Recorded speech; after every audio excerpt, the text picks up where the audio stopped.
اب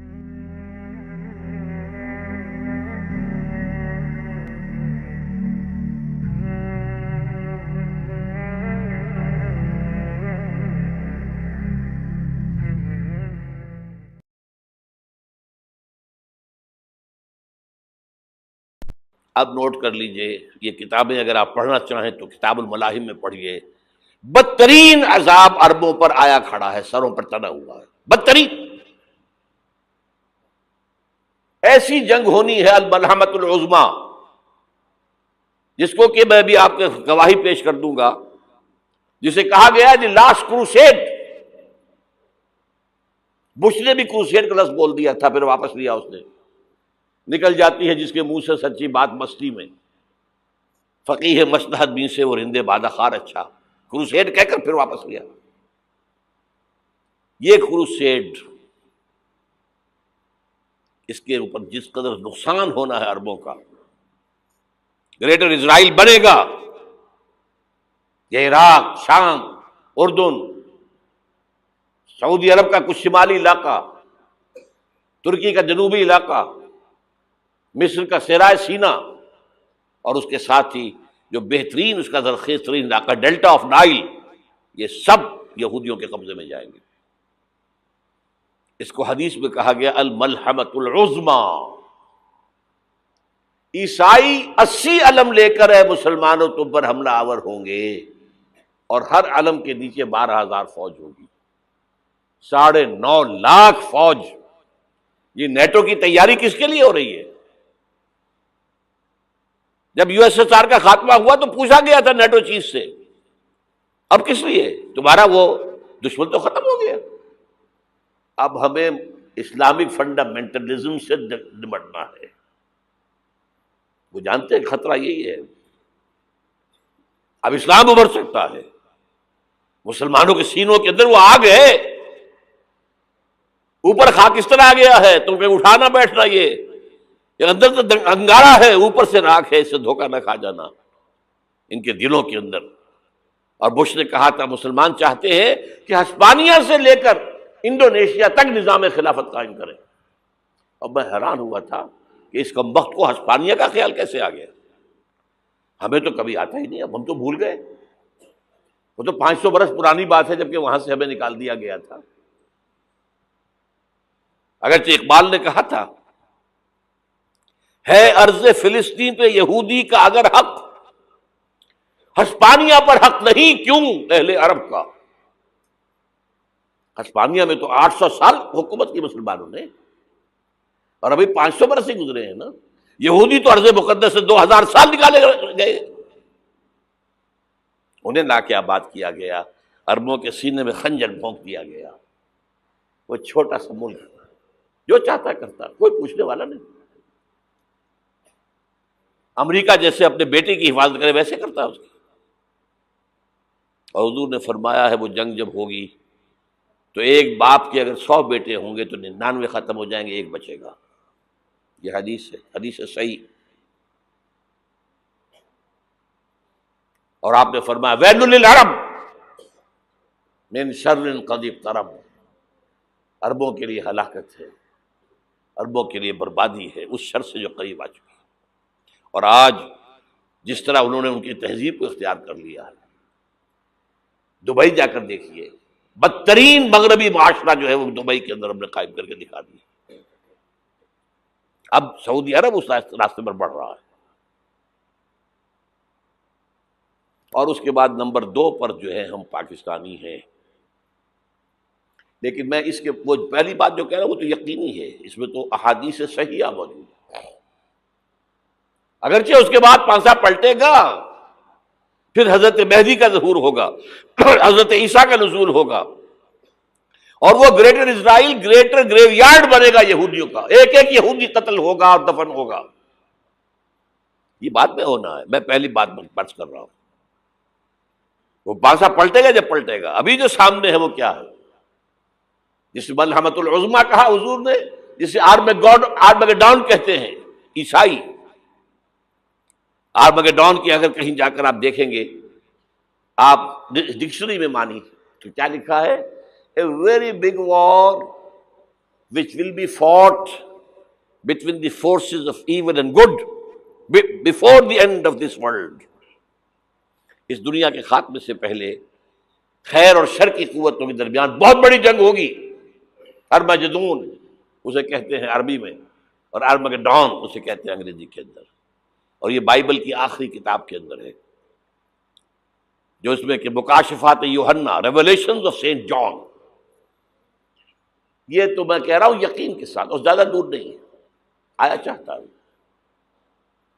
اس لیے کہ یہودیوں کا اور عیسائی جو کنزرویٹوز ہیں، نیو کنزرویٹوز، ان کا 5 نکاتی ایجنڈا ہے متفق علیہ، جس کے تحت کہ یہ جنگ صلیبی شروع کی گئی ہے. وہ سن لیجئے آپ.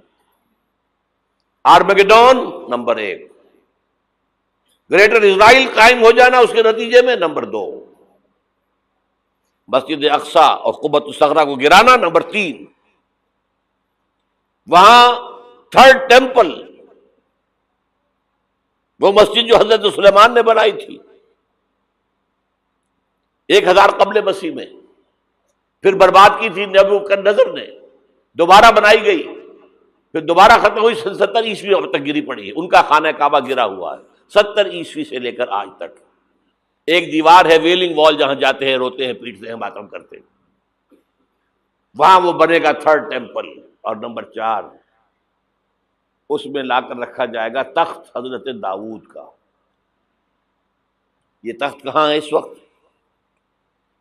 یہ لندن شریف کے اندر، جو ان کی پارلیمنٹ کا جو چرچ ہے، ویسٹ منسٹر ایبے، اس میں رکھا ہوا ہے. ایک پتھر تھا جس پر بٹھا کر حضرت داؤد کی تاج پوشی ہوئی، پھر حضرت سلیمان کی ہوئی، پھر وہ پتھر رکھ دیا گیا جب حضرت سلیمان نے بنایا ہیکل مسجد اقصی، وہاں رہا وہ. ہر بادشاہ جو تھا یہودی اسی کے اوپر بٹھا کر اس کی تاج پوشی ہوتی تھی.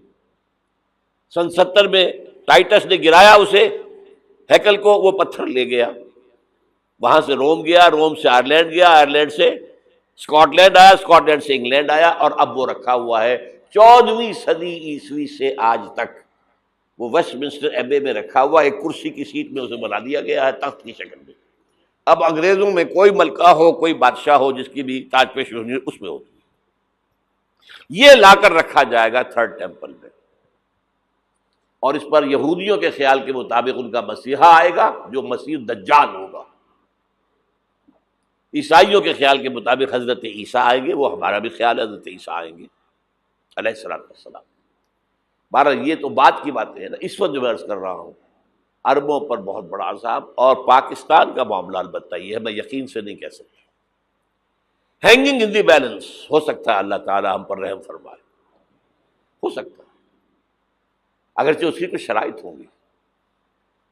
چمن کے مالک اگر بنا لیں موافق اپنا شعار، اب بھی چمن میں آ سکتی ہے پلٹ کر چمن سے روٹھی بہار، اب بھی ہو سکتی ہے. اور یہ بھی ہو سکتا ہے کہ اللہ تعالیٰ نے معجزانہ طور پر ہمیں ملک دیا، ہم نے اللہ سے بدعہدی کی، وعدہ خلافی کی، غداری کی، لہذا سزا دی جائے اور ہم سے یہ ملک چھین لیا جائے. It's just possible. دور نہ سمجھے اسے، انہونی بات نہ سمجھے. جو گھیراؤ ہو رہا ہے آپ کا، آپ کے مغرب میں نیٹو فورسز اور مشرق میں بھارتی فورسز گدھوں کی طرح بیٹھے ہوئے انتظار کر رہے ہیں پاکستان اور ڈسٹیبلائز ہو جائے، یہاں اور بدامنی ہو جائے. اب لاہور میں پھر آج دھماکے ہو گئے ہیں. 2 دن پہلے کا دھماکہ میں سہ کے آیا ہوا ہوں، آپ کے سامنے بیٹھا ہوں. وہ جانیں بچی ہیں، جو ہماری اکیڈمی کا حشر ہوا وہ میں آپ کو نہیں بتا سکتا. یہ سارا کیوں ہو رہا ہے؟ تاکہ یہاں بدامنی ہو جائے اور ہمیں جواز مل جائے. مغرب سے نیٹو فورسز داخل ہو جائیں، مشرق سے بھارتی فورسز آ جائیں، اور ہمارے ایٹمی دانت توڑ کر اور پھر ہمیں بھارت کے سامنے ڈال دیا جائے. نو ڈو ایز یو لائک. یہ ان کا نقشہ ہے. ہوگا کیا وہ اللہ جانتا ہے، ہوگا وہ جو اللہ چاہے. لیکن اللہ کا چاہنا جو ہے وہ کس پر منحصر ہے؟ یہاں انقلاب برپا کرو، یہاں اسلام لاؤ. اگر دھندوں میں لگے رہو گے تو وہ خود بخود نہیں آ جائے گا انقلاب. صحابہ نے جانیں دی تھی، کتنی تکلیفیں اٹھائی تھی، 12 برس تک مکی دور کے اندر با نشہ درویشی در ساز و دمادم زن، جو پختہ شبی خدرا بر سلطنت جم زن۔ یوم طائف یاد ہے جو حضرت عائشہ فرماتی ہیں کہ میں نے پوچھا تھا حضور سے کہ یوم احد سے زیادہ سختی بھی آپ پر کبھی آئی؟ یوم احد پر کیا ہوا تھا؟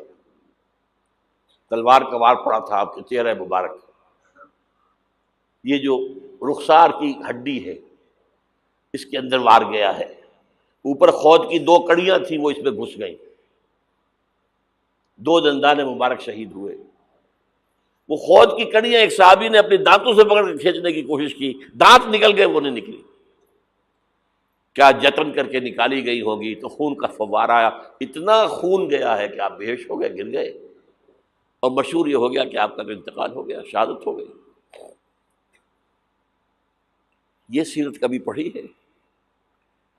حضرت عائشہ کے ہوش کا تو یہی دور تھا نا، یوم طائف میں جو آپ کیا تھی، بچی تھی، انہیں کیا پتا کیا ہو رہا ہے حضور کے ساتھ۔ 3 دن تک حضور مکے کی گلیاں اور وہاں کے اوباش لوگ پتھراؤ کر گئے تھے اس امید میں کہ شاید وہاں کا کوئی سردار ایمان لے آئے، تو یہاں تو ابو طالب بھی فوت ہو گئے، یہی دنیاوی سہارا تھا، خاندانی سہارا تھا ابو طالب کے ذریعے، اور گھر میں ایک دلجوئی کرنے والی رفیقہ حیات تھی، وہ بھی، ان کا بھی انتقال ہو گیا۔ آپ نے کہا یہ عام الحزن ہے، اب تو سب کو طے ہو گیا قریش کو کہ اب جیسے قتل کر دو ان کو، اسی لیے آپ گئے طائف، شاید وہاں کا کوئی بڑا سردار مانے ایمان لے آئے مجھ پر تو میں اپنا مرکز ادھر شفٹ کر دوں۔ تینوں سے ملے ہیں، تینوں نے وہ جواب دیے ہیں، نکل جاؤ یہاں سے، میں تمہارے ساتھ بات بھی کرنے کو تیار نہیں۔ اچھا، تمہارے سوا کوئی نہیں ملا تھا اللہ کو نبی بنا کر بھیجنے کے لیے؟ دیکھو جاؤ، میں بات نہیں کرنا چاہتا، ہو سکتا ہے میں بے عزتی کر بیٹھوں، واقعی تم اللہ کے نبی ہو تو میں مارا جاؤں گا، جاؤ جاؤ جاؤ۔ یہ سلوک محبت کے ساتھ ہوا ہے۔ اور پھر چھوکروں کو، اسٹریٹ ارچنز جنہیں آپ کہتے ہیں، اشارہ کیا تھا، خبر لو ان کی، پتھراؤ ہو رہا ہے، ساتھ کوئی ہے ہی نہیں، ایک آدمی صرف، زید ابن حارثہ۔ اب سامنے سے پتھر آ رہے ہیں تو حضرت زید آگے آ جاتے ہیں، ڈھال بنتے ہیں، مجھے لگے پتھر حضور کو لگے، آپ پیچھے سے آ رہے ہیں، چاروں طرف سے تو ڈھال نہیں بن سکتا ایک شخص، جسم لہو لہان، خون جا کر جوتیوں میں جم گیا ہے، جوتی اتر نہیں۔ پھر وہاں سے واپسی پر جو دعا مانگی ہے، اللہم الیک اشکو ضعف قوتی وقلت حیلتی وہوانی علی الناس، اے اللہ تیری جناب میں فریاد لے کر آیا ہوں اپنی قوت کی کمی کا، اپنے وسائل کی کمی کا، اور جو ذلت و خواری ہو رہی ہے لوگوں کے سامنے، الا من تکلنی، مجھے کس کے حوالے کر دیا ہے، الا بعیدی یتجہمنی، یہ میرے اوپر ہجوم کر کے آ جائے، حملہ کرے، اور عدو من لگتا امرے، یہ دشمن کے حوالے میرا معاملہ کیا، جو چاہے کر دے وہ۔ لیکن پھر عبدیت غالب آتی ہے، ان لم یکن علی غضبک فلا ابالی، اللہ اگر تو ناراض نہیں ہے تو مجھے کوئی پرواہ نہیں، سر تقسیم خم ہے جو مزاج یار میں آئے، مجھے اندیشہ یہ ہے کہ تو ناراض تو نہیں ہوگی۔ یہ تکلیفیں جھیلی ہے، سینکڑوں صحابہ نے جانوں کا نذرانہ پیش کیا ہے، احزاب کی جنگ میں فاقوں پر فاقے ہو رہے تھے، اور ان فاقوں کی حالت میں خندق کھودنے کا حکم ملا ہے، لوگوں کی کمریں دوہری ہو رہی ہیں، پتھر باندھے ہیں اپنے پیٹوں سے، اپنی چادروں کے ساتھ کس کر، کمر دوہری نہ ہو جائے۔ اور جب صحابہ کدالیں چلا رہے ہیں تو کیا کہہ رہے ہیں؟ نحن الذین بایعوا محمدا علی الجہاد ما بقینا ابدا، اللہم لا عیش الا عیش الاخرہ۔ صحابہ کہتے تھے ہم وہ لوگ ہیں جنہوں نے محمد سے بیعت کی ہے کہ جہاد کرتے رہیں گے جب تک جان میں جان نکل جائے تو بات اور، جان ہے، چاہے ابھی بھوک سے کمر دوہری ہوئی جا رہی، جان تو ہے۔ اور ایک دفعہ کہتے تھے اللہم لا عیش الا عیش الاخرہ، اے اللہ عیش زندگی تو آخرت کی زندگی ہے۔ اور حضور فرماتے تھے، حضور کے بیٹھے ہوئے نہیں تھے گاؤں تکیہ لگا کر، پتھر اٹھا اٹھا کر خندق میں سے لے جا کے باہر پھینک رہے تھے۔ جب صحابہ کہتے ہیں اللہم لا عیش الا عیش الاخرہ، حضور فرما رہے ہیں فاغفر الانصار والمہاجرہ، اے اللہ ان انصار اور مہاجرین کی مغفرت فرما دے۔ پھر حضور کی خدمت میں کچھ لوگ آئے، حضور اب یہ فاقہ ناقابل برداشت ہو گیا، دیکھیے ہم نے یہ پتھر باندھے ہوئے اپنی پیٹوں کے ساتھ۔ حضور نے کرتا اٹھا کر دکھایا، وہاں 2 پتھر باندھے ہوئے۔ یہ ہے سیرت النبی۔ آپ کس چیز کو سیرت النبی سمجھتے ہیں؟ بہرحال اس موضوع پر میری ایک کتاب ہے منہج انقلاب نبوی، کہ انقلاب کیسے آیا تھا۔ اگر دل میں ذرا بھی آرزو پیدا ہو گئی ہو کہ اللہ قبول کر لے مجھے بھی، مجھے قبول کر لے اس کام کے لیے، تو وہ کتاب آپ کے لیے مسٹ ہوگی، اس کا پڑھنا۔